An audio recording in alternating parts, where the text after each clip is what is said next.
This wasn't just a trade. This was a fracture. Not the kind you fix with time, meetings, or a better game plan. The kind that spreads quietly beneath the surface until one day, everything collapses. A rising star in the Chicago sky, young, dominant, impossible to ignore, suddenly gone. Moved for a return that didn't match the hype, the production, or the presence she carried every time she stepped on the court. And when Angel Reese landed with the Atlanta Dream, the headlines tried to spin it as opportunity, as a fresh start, as a new chapter. But behind the scenes? That's not the story people were telling. Because beneath the highlights, beneath the headlines, there were cracks. At first, they were small, easy to ignore, easy to explain away. A comment here, a reaction there. Then came the suspension. Quiet, subtle, almost brushed aside at the time. But looking back now, it wasn't small at all. It was a warning, a signal that something inside the organization was already breaking. And then came the tension. Teammates no longer seeing eye to eye. Energy in the locker room shifting. Chemistry turning into discomfort, then distance, then silence.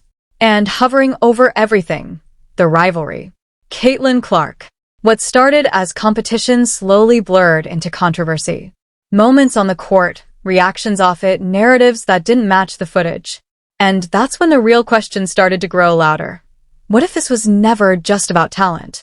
What if it was about everything that comes with it? Because franchises don't just walk away from players like this.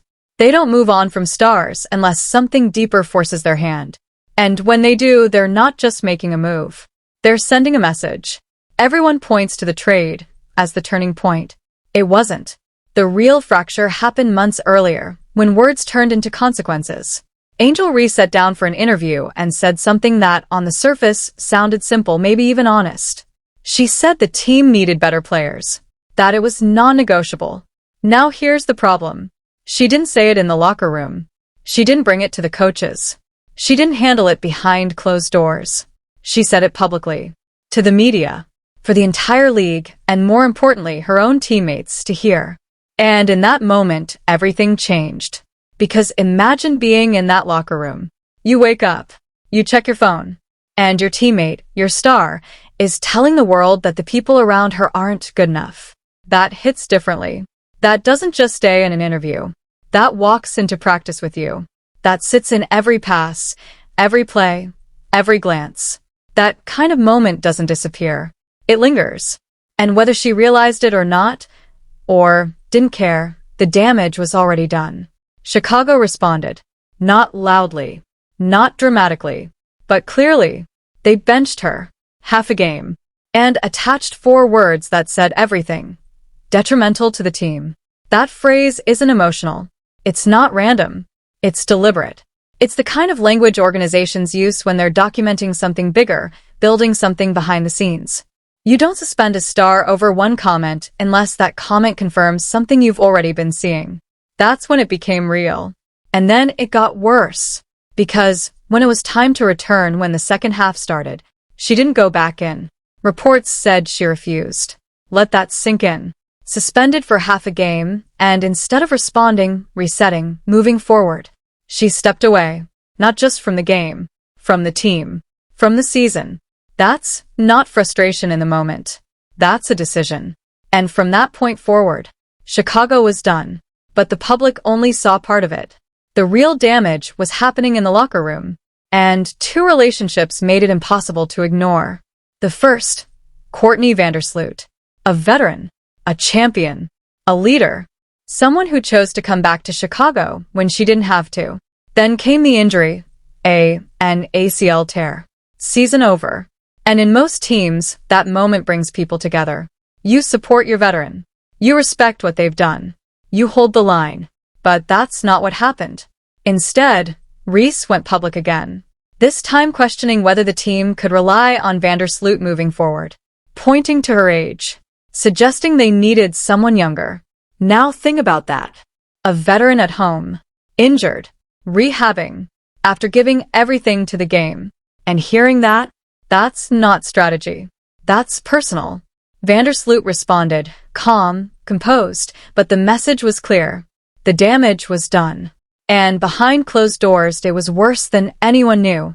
That relationship? Unfixable. Then came Camila Cardoso. Not a veteran. Not distant. Her teammate. Her partner.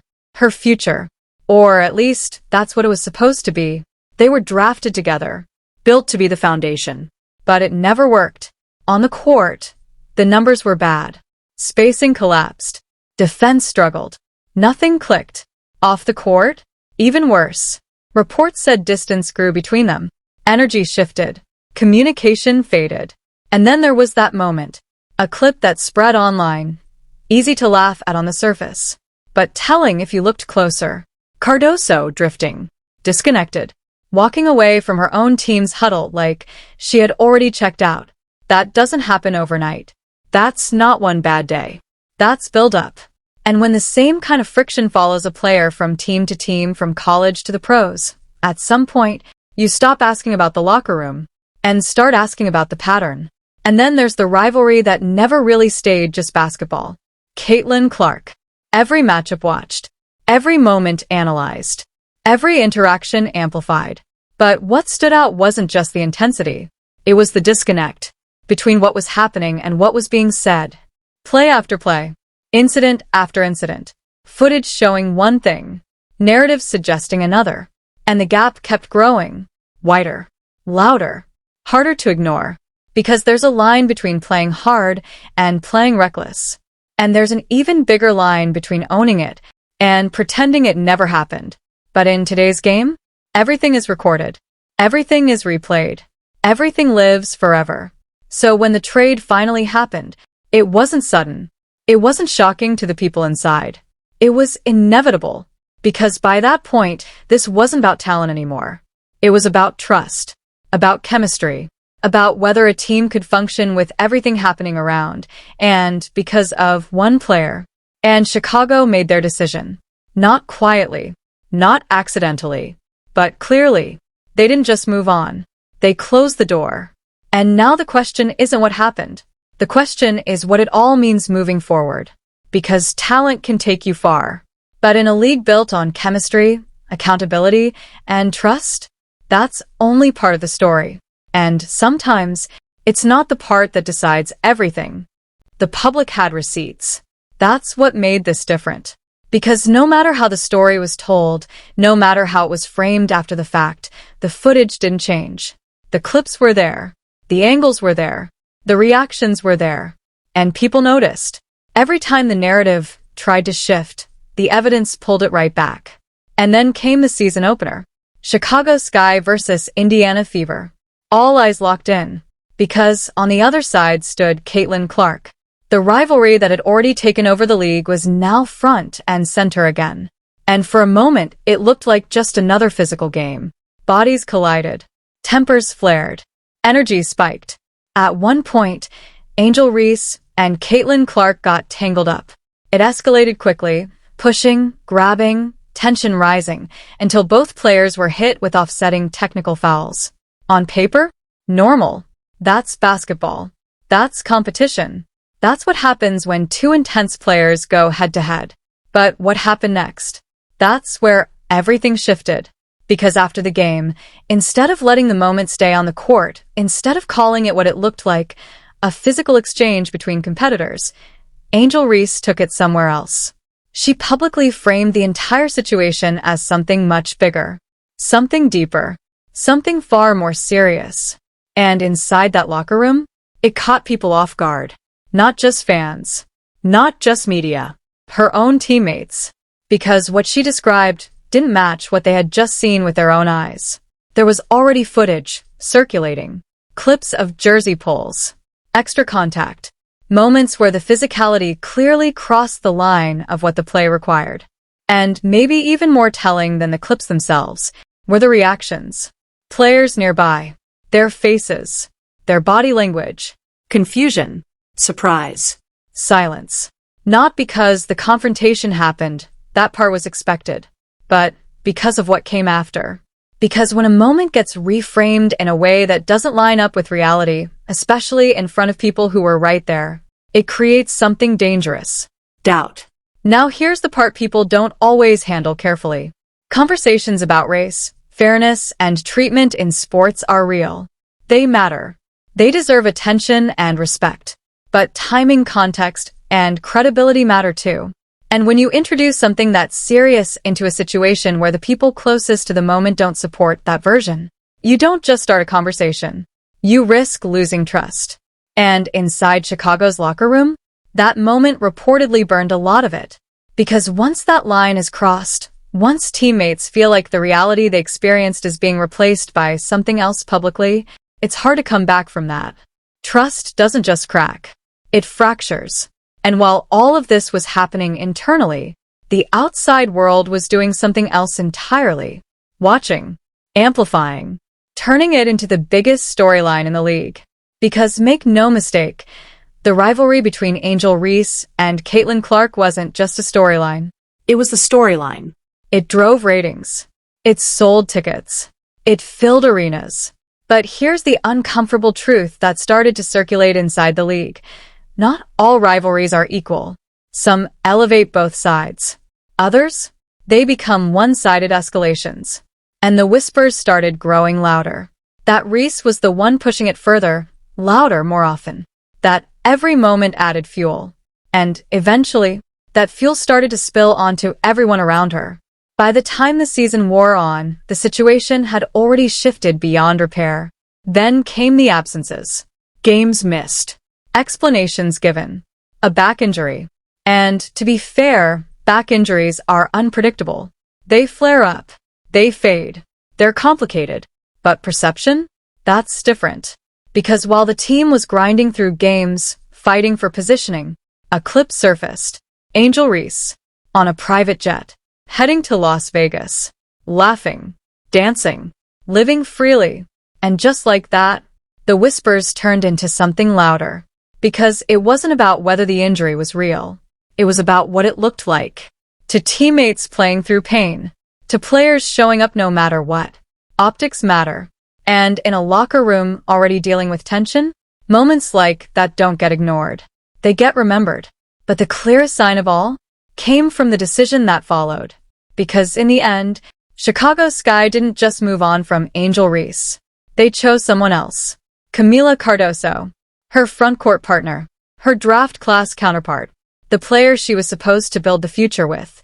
And when the front office looked at both, they made a decision, not based purely on stats, not based purely on talent, but on fit, on chemistry, on direction. That's not just a roster move. That's a verdict. Because yes, Reese's numbers were undeniable.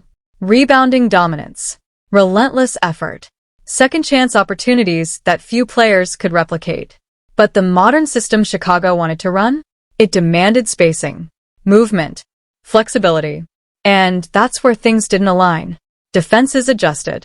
They sagged off, clogged the paint, forced the offense into tighter, harder spaces. And suddenly, what made Reese effective individually started creating limitations for the system as a whole. Coaches tried to adapt. Experimented with roles, even pushed her into positions that didn't make sense long-term. Nothing clicked, because at some point, you stop adjusting the system for the player, and start asking if the player fits the system at all. So when the trade happened, and the return came back lighter than expected, it said everything. Because teams with leverage don't settle. Teams that feel urgency do. And Chicago acted like a team that wanted resolution fast. No delays. No hesitation. Just done. Now the spotlight shifts to Atlanta Dream. Because they didn't get a different version of Angel Reese. They got the same one. The same confidence. The same presence. The same intensity. And immediately, she went public. Social media lit up. Posts. Captions. Statements. Energy. Excitement. Branding. It was fast. Polished. Controlled. Almost like it was ready. And that's been a constant. The public version, always sharp. Always on message. Always ahead of the narrative. But eventually, reality catches up to image. And when the gap between the two gets too wide, no amount of polish can hide it. Behind the scenes, reports suggested something very different. Frustration. Anger. A belief that the organization had damaged her reputation on the way out. And from a human perspective, That part makes sense. Nobody wants their lowest moments amplified during a transition. But then came something that shifted the tone again.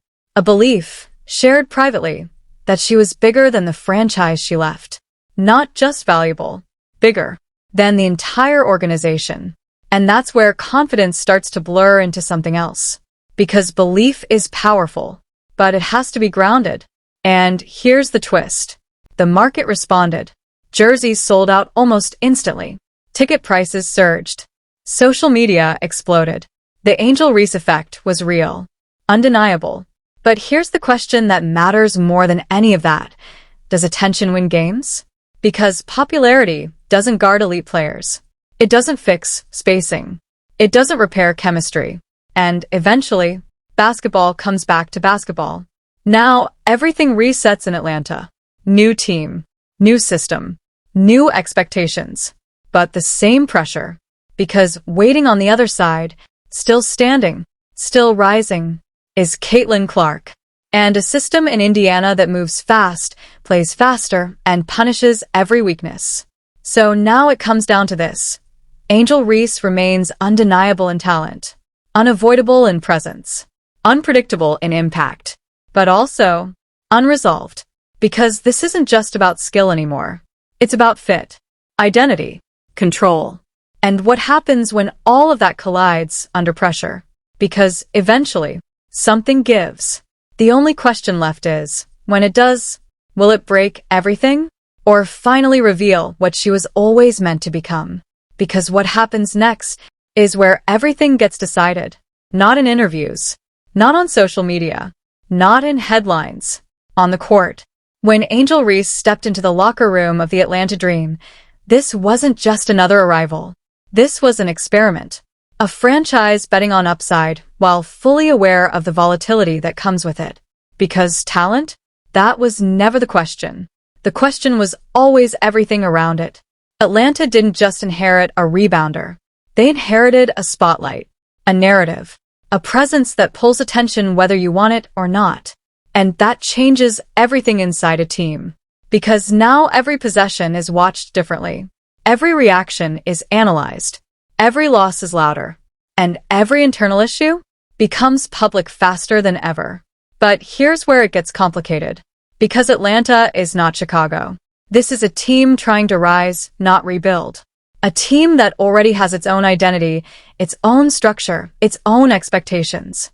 And inserting a player like Reese into that system, it's not just about minutes or touches. It's about balance. Because in today's game, spacing is everything. Movement is everything. And systems are built on trust. Not just trust in talent. Trust in decisions. Trust in accountability. Trust that when something goes wrong, it gets handled the right way, internally. And that's where all eyes turn. Because the past doesn't disappear.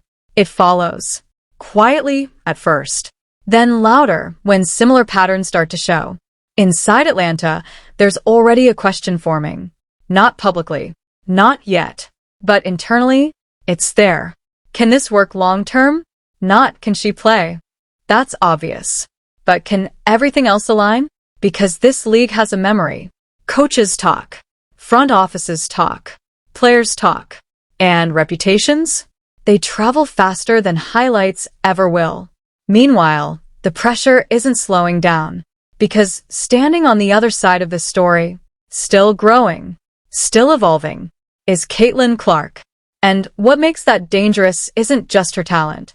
It's her system. The Indiana Fever don't hesitate. They don't slow down to figure things out. They expose weaknesses immediately. Spacing, Pace. Decision-making. if something doesn't fit, it gets targeted over and over again. So now imagine that matchup again. Reese versus Clark.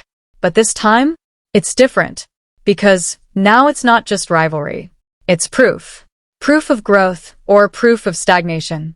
Proof that everything said before was noise. Or proof that it wasn't. And here's the reality nobody says out loud. Second chances in professional sports don't come labeled as second chances. They come disguised as opportunities. Short windows. Moments where everything has to click, fast. Because if it doesn't, teams don't wait. Atlanta made a bet, a calculated one. They saw the numbers. They saw the market impact. They saw the upside. But they also saw the risk. And they accepted it anyway, because if it works, they don't just get a star. They get a force at a player who controls the glass, dominates physically, and brings an energy that shifts games. But if it doesn't, it's not quiet. It's not contained. It becomes the same story, in a different jersey. And that's where this turns from a basketball situation into something bigger. Because now it's about identity. Who is Angel Reese really? Not the brand. Not the headlines. Not the curated version. The player. The teammate. The presence inside a system that demands alignment. Because in the end, talent opens the door. But it doesn't keep you inside. And here's the part that defines everything moving forward. At some point, the noise fades. The cameras move on. The headlines shift. And all that's left is basketball, rotations, spacing, effort, decisions made in real time. No filters, no narratives, just truth. And truth in this league, it shows up quickly. So now the stage is set. New team, new expectations, same spotlight, and no more room for contradictions.